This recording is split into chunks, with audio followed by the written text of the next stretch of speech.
দেশে একটাই নির্বাচন হবে। আপনি 5 বছরে 4 বার 5 বার ভোট দেওয়ার সুযোগ পান।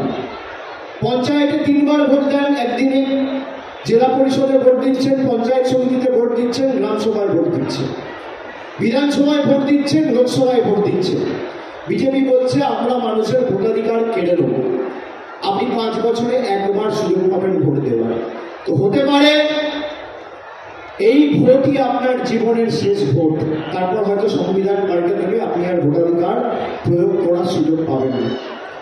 এমন ভাবে বোতামটা টিপবেন, একটু জোরে টিপবেন, যত জোরে টিপবেন ভূমিকম্প তত জোরে হবে। আর 4 তারিখ যখন ফল বেরোবে তখন পদ্ম ফুল যেন চোখে সর্ষে ফুল দেখে, এটা প্রমাণ করতে হবে আপনাকে। পদ্ম ফুলের নেতারা যেন চোখে সর্ষে ফুল দেখে। যারা মানুষের সাথে বেইমানি করেছে, বাংলায় কথা আছে না, স্যাকরা ঠুকঠাক কামারের এক ঘা।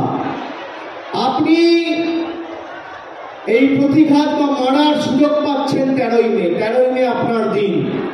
আর বাকি 5 বছরের মিথ্যে কথা বলে আপনাকে প্রতারিত করে রেখেছিল। তাই এই ভোট শুধু শতাব্দী রায়কে নির্বাচিত করে তৃণমূলের হাত শক্তিশালী করার ভোট নয়, এটা প্রতিবাদের ভোট, প্রতিরোধের ভোট, প্রতিশোধের ভোট, বিজেপিকে যোগ্য জবাব দেওয়ার ভোট, উচিত শিক্ষা দেওয়ার ভোট, লক্ষ্মীর ভান্ডার অব্যাহত রাখার ভোট, বাংলা বিরোধীদের উৎখাত করে বাংলা থেকে বিতাড়িত করার ভোট এবং স্বৈরাচারীদের যোগ্য জবাব দিয়ে উচিত শিক্ষা দেওয়ার ভোট।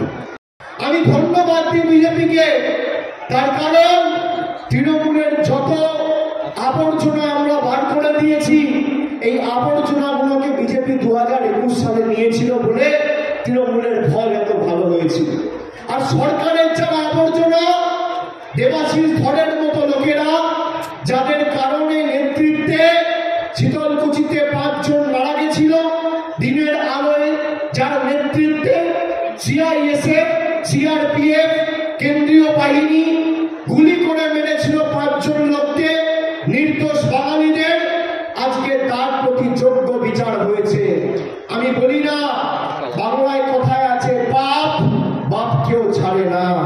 দেবাশিস ধর বীরভূমে মনোনয়ন ঘোষণা হওয়ার পরে তারাপীঠে পুজো দিতে গেছিল, তারা মা সুবিচার করেছে। জয় বাংলা। তাহলে আমার আপনার সবার প্রার্থী, তৃণমূলের প্রার্থী, বাংলার প্রার্থী, মামাটি মানুষের প্রার্থী, শ্রমিক, কৃষক, ছাত্র, যুব, তপশিলি, জাতি, উপজাতি তালিকাভুক্ত, এসসি, এসটি, ওবিসি, জেনারেল, গ্রাম, বাংলা, শহর, শহরতলি, মামাটি মানুষের সকলের প্রার্থী, তৃণমূলের প্রার্থী, বাংলার প্রার্থী, ঘাসের উপর জোড়া ফুল চিহ্ন নিয়ে প্রতিদ্বন্দ্বিতা করছেন শতাব্দী রায়। তাকে আগামী দিন 4 নম্বর বোতামটিতে ভোট দিয়ে বিপুল ভোটে জয়যুক্ত করুন। 1, 2, 3, 4 বহিরাগতদের হাওয়া পাঞ্চা। 1, 2, 3, 4 1, 2, 3, 4 বহিরাগতদের কুৎসার বেলুন পাঞ্চা। 1, 2, 3, 4 1, 2, 3, 4 4 নম্বর বোতাম। 13 তারিখ ঘাসের উপর ছোড়া ফুল। আর জবাব এমন দেবেন ভূমিকম্প যেন দিল্লিতে হয়। আর আগামী দিন মায়েরা, আমি কথা দিচ্ছি, আমি ভেবে কথা দিই, আমি হাওয়ায় কথা বলি না। যা কথা দিয়েছি আজ পর্যন্ত করে দেখিয়েছি। যেখানে লড়াই করার করেছি, কিন্তু কথা দিয়ে কথা রেখেছি। আমি এক কথার ছেলে। আমি আপনাকে বলছি, কারোর কাছে হাত পাতবেন না, যা দরকার আমরা করে দেব। আমাদের প্রতিশ্রুতি, আমাদের গ্যারেন্টি।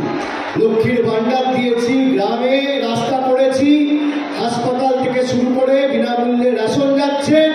আগামী দিন বাড়ির ব্যবস্থাও আমাদের সরকার করবে। আর এই বছর 31 তারিখের আগে বাড়ির প্রথম কিস্তির টাকা আপনারা পেয়ে যাবেন, এই কথাটাও দিয়ে যাচ্ছি। অনেক অনেক ধন্যবাদ। সকলে ভালো থাকবেন। নমস্কার। জয় হিন্দ, বন্দে মাতরম, জয় বাংলা।